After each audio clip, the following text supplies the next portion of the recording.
Porque final de semana, como eu falei, muito agitado, muitas coisas aconteceram e eu vou convidar aqui, temos a honra de receber o nosso amigo, companheiro do cidadão de bem, representante e porta-voz da Polícia Militar do Estado do Tocantins, Major Moraes. Seja muito bem-vindo ao estúdio do Namira, um prazer imenso receber o senhor aqui.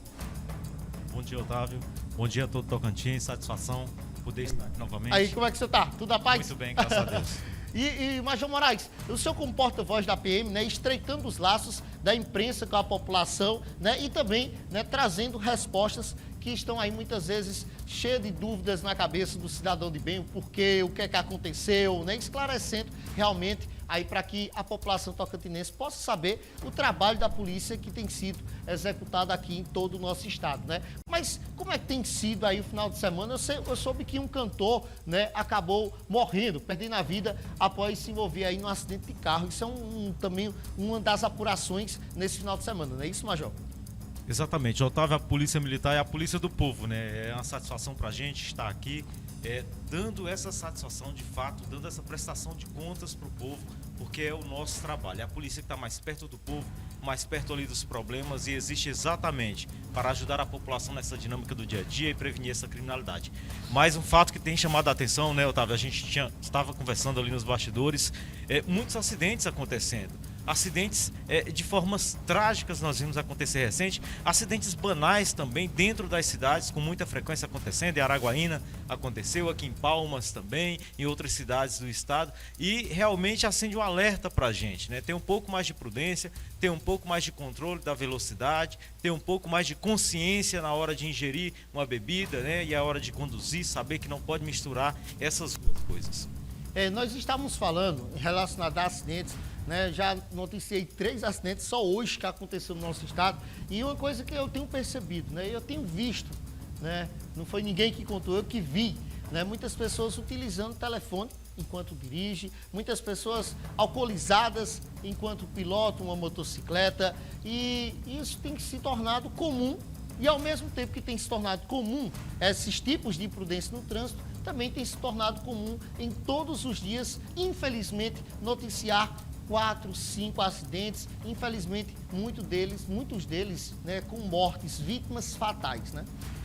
A imprudência, né? Eu acho que a imprudência é a causa de todas essas situações, basicamente. A gente percebe pela dinâmica ali de todos esses acidentes que se a pessoa tivesse realmente tido um pouquinho mais de controle, ele poderia evitar uma tragédia, poderia evitar uma situação realmente desagradável. Então a imprudência na hora de não se preparar para conduzir o veículo, de misturar ali uma substância que não deve, que vai tirar realmente as suas condições, suas faculdades mentais, e aí não vai conseguir, de fato, conduzir adequadamente. E a imprudência também, Otávio, na condução. A gente precisa compreender, a gente tem esclarecido essa população.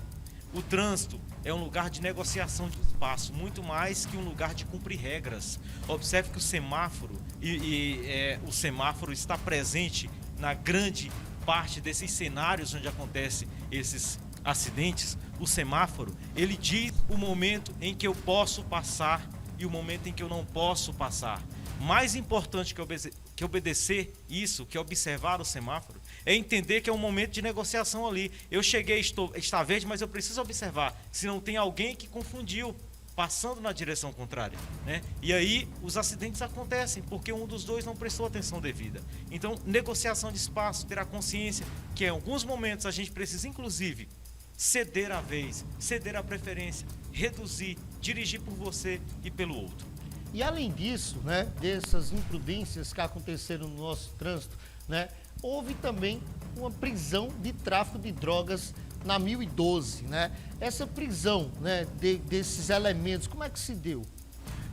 Otávio, a gente inclusive precisa esclarecer a população que esse é o trabalho que a Polícia Militar tem feito incansavelmente. Todos os finais de semana a gente tem prendido indivíduos por tráfico de drogas. A Polícia Civil também incansavelmente tem feito desarticulação desses bandos criminosos que realmente alimentam o tráfico de drogas aqui na capital. Não só aqui, mas em todo o estado. A gente viu inclusive recente a Polícia Rodoviária Federal uma grande apreensão de drogas, né? Então é o trabalho que as polícias têm feito. Esse que aconteceu agora no sábado na 1112, partiu de uma abordagem.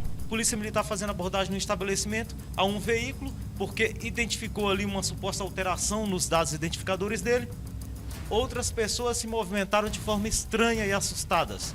Levantou o alerta, os policiais abordaram também esse outro veículo e nele foi encontrado munições, drogas, né, e 2 indivíduos que assumiram a posse desses objetos. Então, são os pequenos traficantes, são as pessoas que estão distribuindo. Né? Essas informações mais detalhadas sobre a ficha deles não recebemos ainda, mas são pessoas envolvidas com tráfico de drogas. São pessoas que estão ali comercializando na ponta, né, esses elementos. E aí a gente precisa, na verdade, esclarecer a população. A polícia vai continuar fazendo isso, a polícia vai continuar abordando, PRF, Polícia Civil, Polícia Militar, todas estão trabalhando nesse propósito. Entretanto, isso é um trabalho eterno de enxugar gelo, Otávio. O trabalho da Polícia Militar relacionado a drogas é de enxugar gelo. Ele não tem fim, porque quem alimenta o tráfico não é o traficante, é o usuário. Só existe quem vende porque há quem compra. A população precisa ter essa consciência. E nós estamos falando, Otávio, não é daquela pessoa que tecnicamente se chama de drogadicto, né? A pessoa dependente, aquele que realmente já está vendendo a mãe para poder comprar drogas.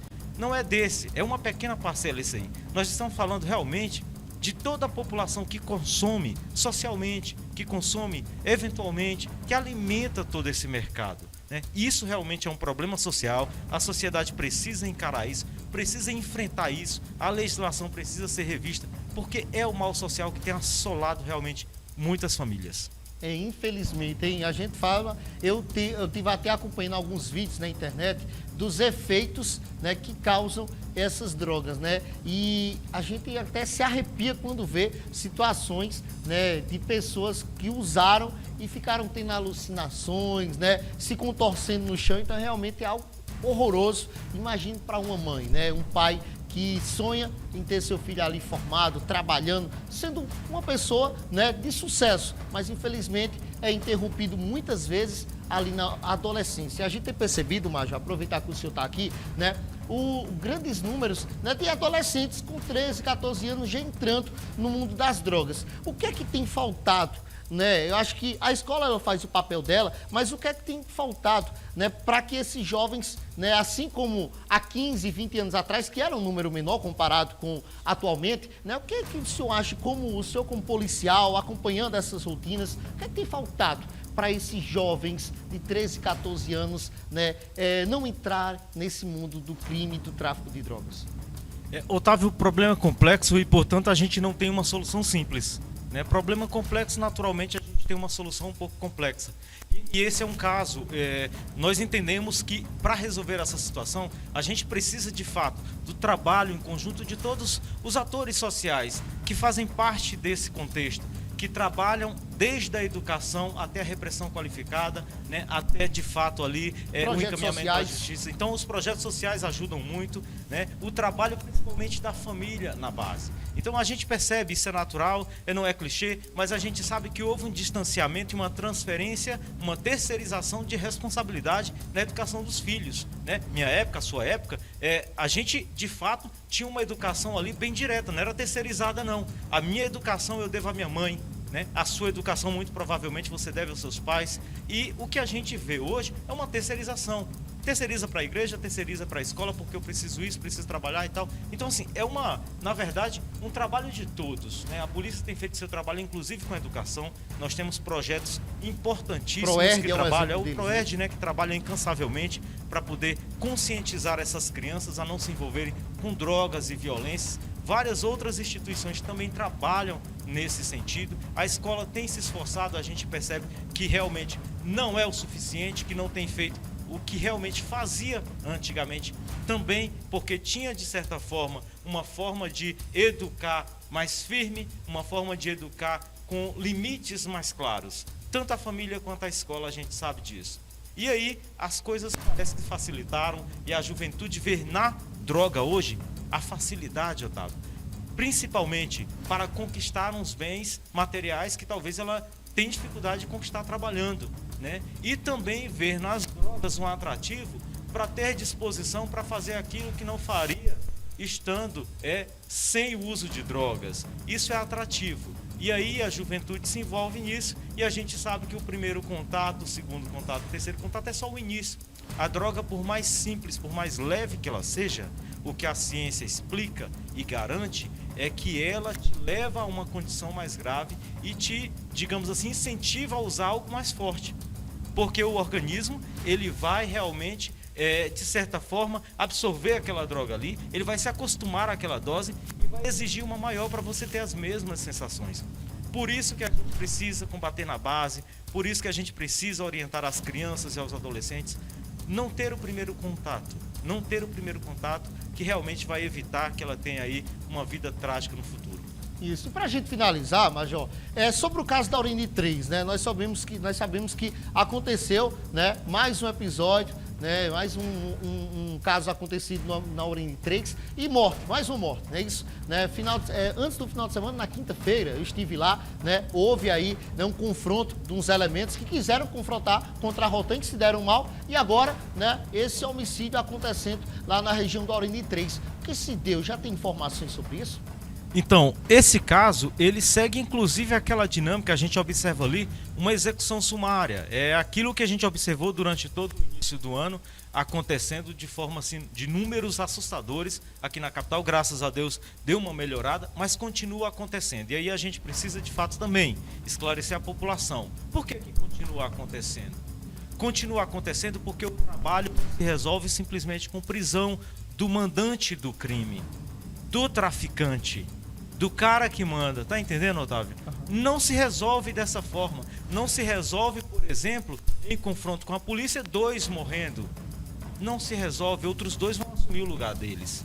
Outro vai assumir o lugar daquele que era o chefe, daquele que foi preso e era o chefe, né? Então, a situação é essa, que a gente precisa compreender. Também um problema complexo, muito provavelmente é envolvido nesse contexto que nós estamos falando, de tráfico de drogas, e precisa que a sociedade como um todo trabalhe nesse sentido. Em relação a essas pessoas que a gente tem observado, são pessoas reincidentes, né? São pessoas que se valem da impunidade, então a gente precisa rever tudo isso. A forma de tratar essas pessoas, a forma de mantê-las no sistema, né, penal, a forma de realmente proteger a coletividade. A nossa preocupação tem que ser maior com o coletivo. O individual, a gente na verdade tem que tratá-lo com as medidas necessárias para proteger o coletivo dele, né? E não proteger ele do coletivo. A ameaça é dele ao coletivo e não o contrário. Isso aí. Major, eu quero agradecer a sua participação, né, as informações, o esclarecimento ao cidadão de casa, que muitas vezes fica com várias dúvidas na cabeça e que ninguém melhor do que o porta-voz da Polícia Militar para esclarecer, né, a você, cidadão de bem, você de casa que acompanha o nosso programa. Major, muito obrigado. Manda um abraço para o Major Tiago Monteiro, que eu não vejo mais, né, mas sei que está aí nas correrias, mas manda um abraço aí para ele e toda a sua equipe ali das Contas tem feito um brilhante trabalho aqui na Polícia Militar do Estado do Tocantins, tá? Otávio, a gente agradece a TV Norte o espaço que vocês concedem aqui à Polícia Militar, isso é muito importante, a Polícia Militar é grata por isso. Eu trago aqui realmente um abraço do nosso comandante-geral, Coronel Márcio Barbosa, nosso chefe Major Monteiro, que está lá na agenda corrida também. Vou levar o seu abraço a ele, estamos sempre à disposição aqui. Então tá aí, muito obrigado, Major Moraes, ele que é porta-voz da Polícia Militar do Estado do Tocantins.